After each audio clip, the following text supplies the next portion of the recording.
Let's have a role play, okay? I'll try to set the situation up. I am your son. You are my father or my mother, and I'm interacting with you, and I'm rather upset, and now I'll use the alter ego technique, but you have to act as if you cannot hear that.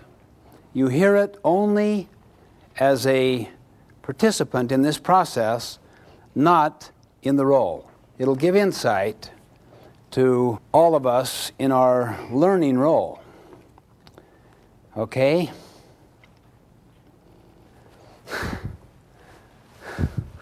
I just had it with school, Dad.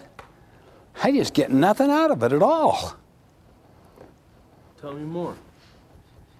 Well, it just seems to have no value. I mean, it isn't practical. It doesn't deal with life. It doesn't deal with real things. It's just so kind of theoretical, Dad.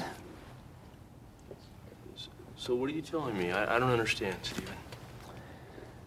Well, I'm just trying to tell you that, I don't know if I should even stay in school. I mean, I don't know, I don't see much value in it at all.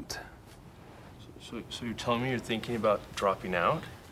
Why not? I mean, my friend Joe did. He did, and he's got a great job, and he is learning a lot more than I am. I'm telling you that right now. He really is, a lot more. Well, I'm not sure that's what you really want to do, is it? Let's talk about it for a second.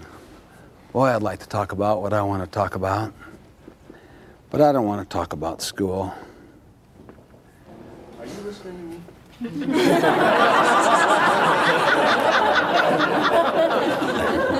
See, you didn't see any of that. Yeah, Mom, I mean, I don't know, it's just so frustrating sometimes. I learn so little and everything. Well, if you just apply yourself more.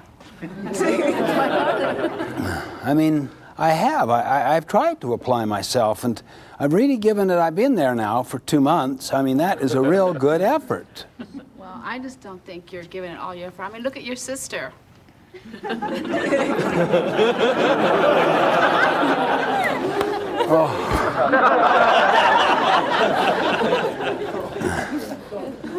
Yeah, I know, but she just takes this stuff. I mean, she just loves it, and she doesn't have the same interest that I have, Mom, and I just don't know why there should be any basis there at all.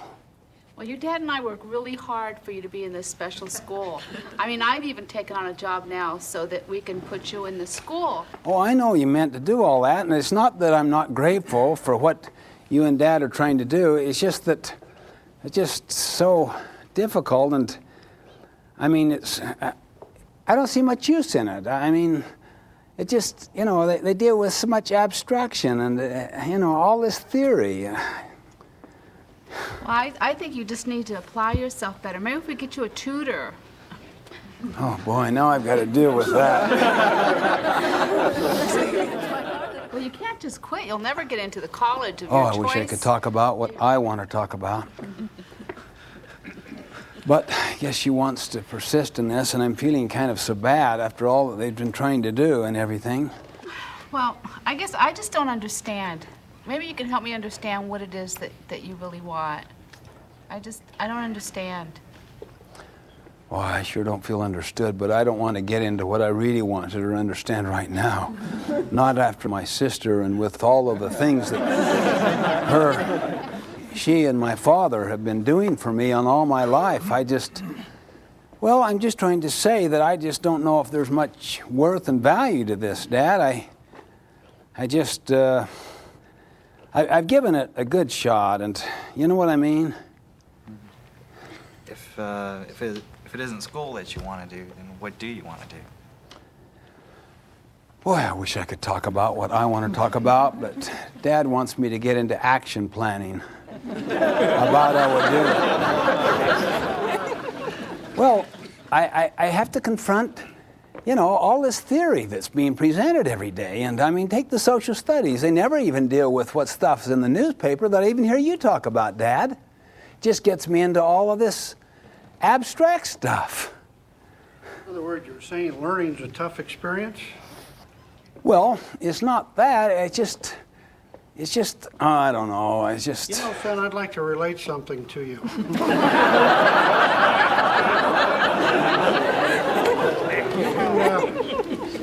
You can check with your grandfather on this, and he'll know. When I was 16 years old, and we had come back from Mexico, Oh, I wish I could talk about what I want to talk about. you know, But I was pretty I don't know. I have to son. listen to Dad's autobiography again.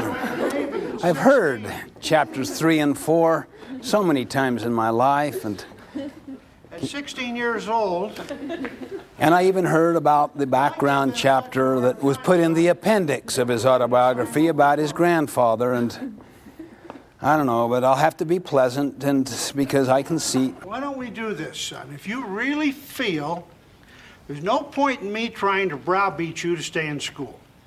If you really feel that this is what you want to do, why don't we take one semester or 6 months or whatever here, and let's have a trial basis here, and you go out and work.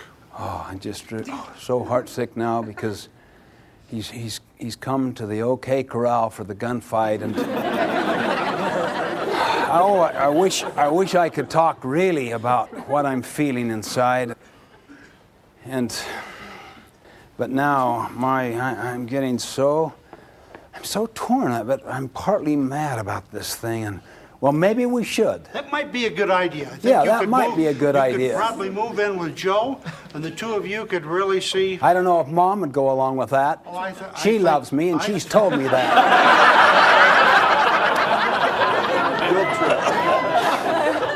Don't you think I love you, son? Come over here and I'll give you a kiss.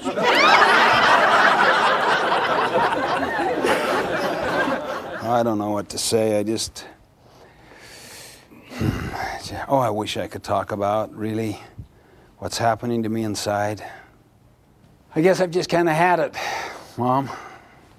Maybe you've had it at home. Maybe I should do exactly what you're saying. What is it that you want? Just notice what happens when you ask questions, when you probe. Notice what happens when you give advice. Remember the stimulus response concept? See, most of us have been trained all of our life. In order to get understanding, ask questions. But when you ask questions, where do your questions come from? Whose autobiography? Your own. Your own frame of reference, your own value system. And you could be so well-meaning, but you're still controlling and directing. So be hesitant about questions. In fact, be hesitant about anything that is autobiographical. Now look, you know what autobiography means? Autobiography, what does that mean? Yeah, out of yourself. Now, the best of intentions, and I can feel your warmth, I can feel your caring without any question. It comes right through your face and your eyes. But if you probe, if you advise, if you evaluate, which means to either agree or disagree, or if you interpret, that means to figure me out, or to have some hidden scenario or theory in your own mind that you're kind of working on. If I could bring Stephen around to this, see, maybe the thing that's really bothering him is this, see. All four are autobiographical. With the best of intentions, but still autobiographical. It's one of the main reasons, really, why many parents do not get close to their kids. With the best of intentions, they're doing these autobiographical things. They mean so well. It is so real to them. How's it going, son? Fine. Well, what's happening lately, son? Not much. Well, how'd they go in school today? Fine. Well, son, what did you do after school? We kind of played around, played basketball. Who'd you play with? Tom. Just kind of threw around a little. Did you enjoy it? Yeah? What's wrong with you, kid? I'm trying the best I can to help you, to show my care for you, to do something with you. You give me these short, clipped answers, and you talk endlessly with other people. Don't you know what your mother and I have done? Do you have any idea the things we have done, the price we have paid? Now go ahead, son. Open up. Tell us how you feel. Now, if you have an extremely large emotional bank account with somebody, you know, people can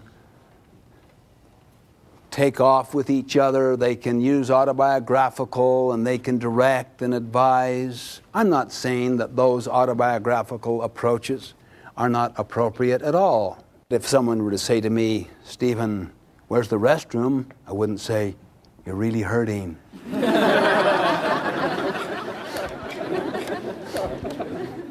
All I'm saying is, if you're really trying to empathically listen within the other's frame of reference, then autobiographical responses are not useful.